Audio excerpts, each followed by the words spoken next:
अब आप कल्पना कीजिए कि चाइना के पास बहुत पैसा है।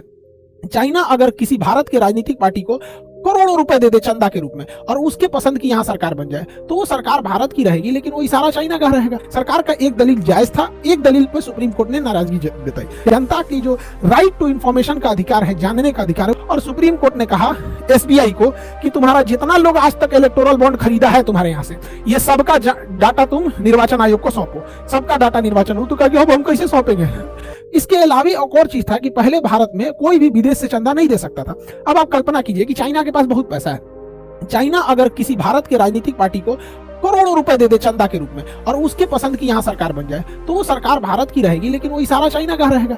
इसलिए भारत में ये बैन लगाया गया था कि कोई भी विदेश से चंदा नहीं ले सकता है। लेकिन इलेक्टोरल बॉन्ड में एक समस्या थी कि कोई भी विदेश की कंपनी, यहाँ मदर कंपनी है, वो अपनी एक छोटी सी कंपनी इंडिया में डाल देगी। इसे हम लोग सेल कंपनी या डॉटर कंपनी कह देंगे, सब्सिडरी कहिए या सेल कंपनी कहिए। अब ये चाइना से डायरेक्ट चंदा नहीं आ सकता। अब यहाँ से इस पार्टी में, इस कंपनी में चंदा आएगा और ये कंपनी फिर इंडिया में चंदा दे सकती है अलग अलग राजनीतिक पार्टियों को। ये तो बहुत चिंता का विषय है। इलेक्टोरल बॉन्ड के माध्यम से ये पॉसिबल था। तो ये सारी चीजों को सुप्रीम कोर्ट के समक्ष जब रखा गया तो सुप्रीम कोर्ट ने सरकार से पूछा। सुप्रीम कोर्ट के 5 संवैधानिक जजों की पीठ ने पूछा था। देखिए, सुप्रीम कोर्ट का रूल है, जब भी कोई संवैधानिक मामला जाएगा जिसमें संविधान में बनाए गए, संसद द्वारा पारित किसी विधेयक को बदलना हो या कोई संविधान में चेंजिंग करना हो, तो उसे संवैधानिक पीठ कहते हैं। इसमें कम से कम 5 जज होने चाहिए। ज्यादा से ज्यादा आप 34 जज को बैठा दीजिए, उससे बहस नहीं, लेकिन कम से कम 5 जज होने चाहिए। आप देखिएगा, बाबरी मस्जिद, राम जन्मभूमि पे भी 5 जज थे यहाँ पे, तो कम से कम 5 जज होने चाहिए। गोलकनाथ में तो 9 जज मामले थे, और वही अगर केशवानंद भारती देखेंगे तो अब तक का सबसे बड़ा बेंच था, उसमें 13 जज मिलकर फैसला सुना रहे थे। तो यहाँ 5 जजों की खंडपीठ थी और 5 जजों की संवैधानिक पीठ को लीड कर रहे थे खुद भारत के मुख्य न्यायाधीश डीवाई चंद्रचूड़ नियुक्त कर रहे थे। तो उन्होंने सरकार से पूछा कि आपकी क्या मजबूरी है, इससे तो कोई करप्शन कम नहीं हो रहा है। तो इन्होंने कहा कि ठीक है, इससे करप्शन ये है कि कम हो रहा है कि कैश का लेन देन नहीं हो रहा है। तो सुप्रीम कोर्ट ने कहा कि करप्शन को दूर करने के और भी रास्ते हैं, आखिर जनता को क्यों नहीं दिया जाएगा इसकी जानकारी। तो सरकार के 2 मुख्य दलील थे। हालांकि इस इलेक्टोरल बॉन्ड को जब अरुण जेटली वित्त मंत्री हुआ करते थे तब लाए थे। सरकार का एक दलील जायज था, एक दलील पर सुप्रीम कोर्ट ने नाराजगी जताई। कौन सा दलील जायज था? एक था प्राइवेसी, कि अगर कोई कंपनी सरकार को चंदा दे रही है और इसका सार्वजनिक कर दिया जाएगा, तो हो सकता है कि जब वो सरकार में न रहे तो दूसरी जब पार्टी सरकार में आएगी तो उस कंपनी को अच्छे से बिहेव न करे या ऐसा लगे कि भैया तुम तो उस गोल के हो, तुम इस ग्रुप के हो। तो ये सरकार का दलील भी ठीक था कि आप चंदा दे रहे हैं, सार्वजनिक अगर हो जाता है तो थोड़ा दिक्कत है। लेकिन फिर लोकतंत्र का मतलब क्या होता है, पारदर्शिता का मतलब क्या होता है, उस हिसाब से तो हर कंपनियों को अपना सब कुछ लोड करना पड़ता है वेबसाइट पे कि कितना प्रॉफिट आया, कितना लॉस आया, क्या हुआ। तो वो भी कह सकती है कि तो हमारा भी तो दिक्कत होगा भैया, लोगों को लगेगा ये कंपनी डूबने वाली है, हम क्यों अपलोड करेंगे।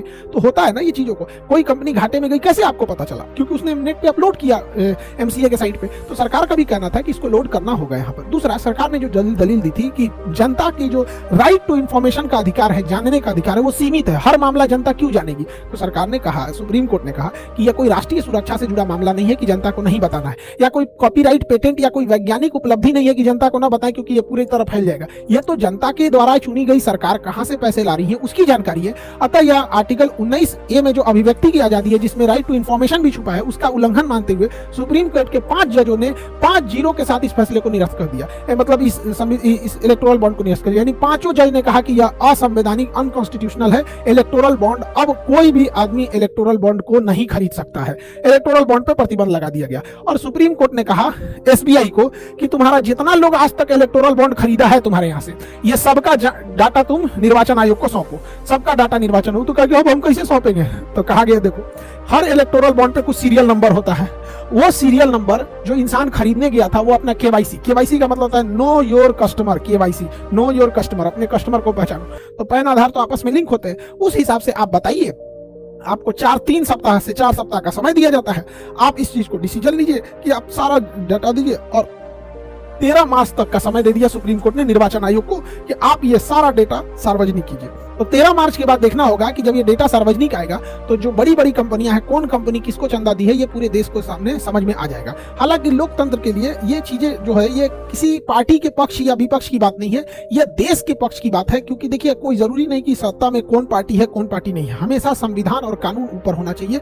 क्योंकि अटल बिहारी वाजपेयी का भी कहना था कि सत्ता आएंगे, सरकारें आएंगी और सरकारें जाएंगी, लेकिन देश रहना चाहिए। तो यह फैसला किसी पार्टी के पक्ष में नहीं है, ना ही किसी पार्टी के विपक्ष में, बल्कि यह फैसला भारत के पक्ष में है। और सुप्रीम कोर्ट ने यह बहुत बड़ा डिसीजन लिया है। तो आई होप आप इस डिसीजन को समझे होंगे।